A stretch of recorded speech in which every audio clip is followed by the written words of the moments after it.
Radical.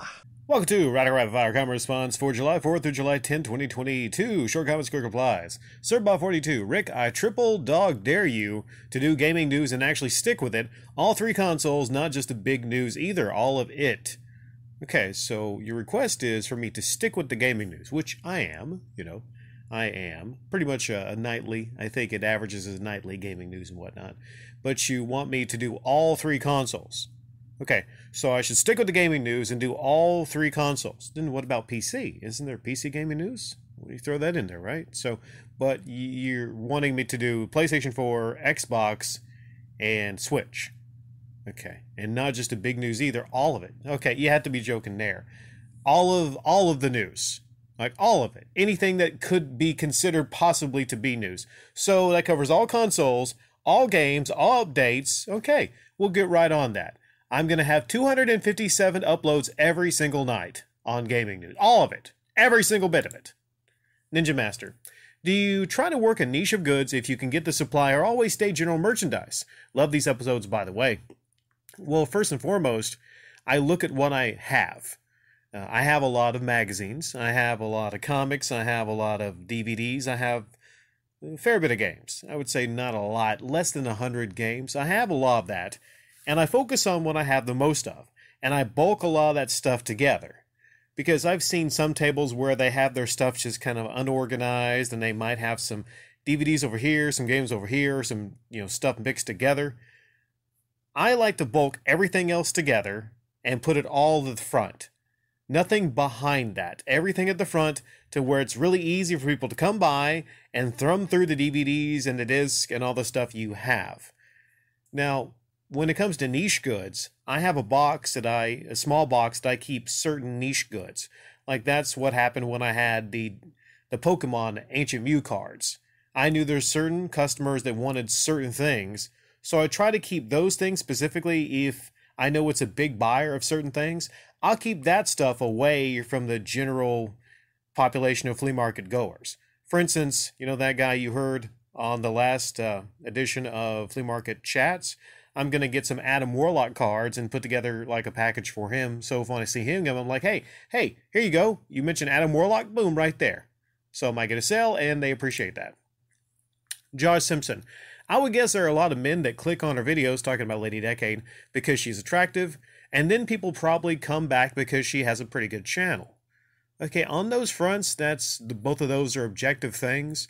Some of you say that she has a great channel. Some of you say that she has a terrible channel. Some of you point to her husband, maybe that might be responsible for a lot of her uploads. So that's objective.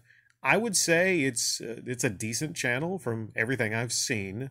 As far as attractive, that again is objective. I think when it comes to the retro gaming sector of YouTube videos, whoa, she's a supermodel when it comes to retro gaming because you've seen a lot of the people that do retro gaming uploads. When it comes to the general population, I'm not going to give her like a letter score. That seems kind of, rude. But here again, she called me a lunatic, and she said some very terrible things about me. So I could be that way. But, yeah, I would say you're probably right that people come back there after the initial clickbait. But, the girls is... You got to admit, some people have to admit, if they never went to that channel before, she knows exactly what she is doing.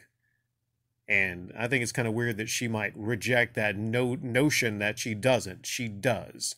She and her husband are business people. It just happens that he happens to be part of that business structure. Dumas.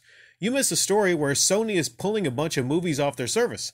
But even those that bought the movie, not a rental, they are deleting the movies and making them unavailable to people that bought them because their license expired. But I don't see how that translates to the buyer of said movie. Yeah, I don't get it either. But it shows you that these things you buy digitally, you do not own these things. They are licenses. However, and I tell people to come by and buy the DVDs from me. Listen, all that streaming stuff on these different networks and services, many cases, they don't even own that stuff because once a license expired, they can't even offer it anymore. but this is new. I've heard about not being able to buy it, but taking that away, wow.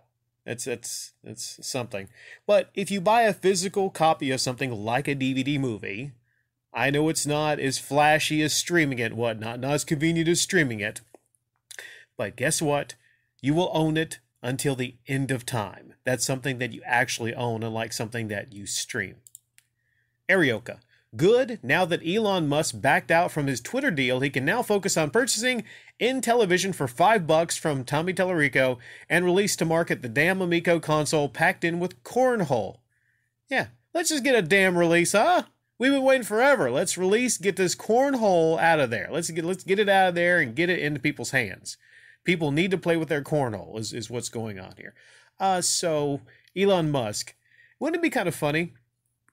It wouldn't be kind of funny to see Tommy Tallarico on his hands and knees going up to Elon Musk, wanting a ride in his Tesla, trying to convince him, to give him money or to make an offer or whatnot so he could have, maybe add it to the Tesla arcade. But I think, being a businessman, he would look at him and go like, okay, what, you want 5 million? I think Tommy would probably ask for 5 million. Not $5. He would ask for 5 million because he knows he's got deep pockets, and he would try to sell all the amazing games.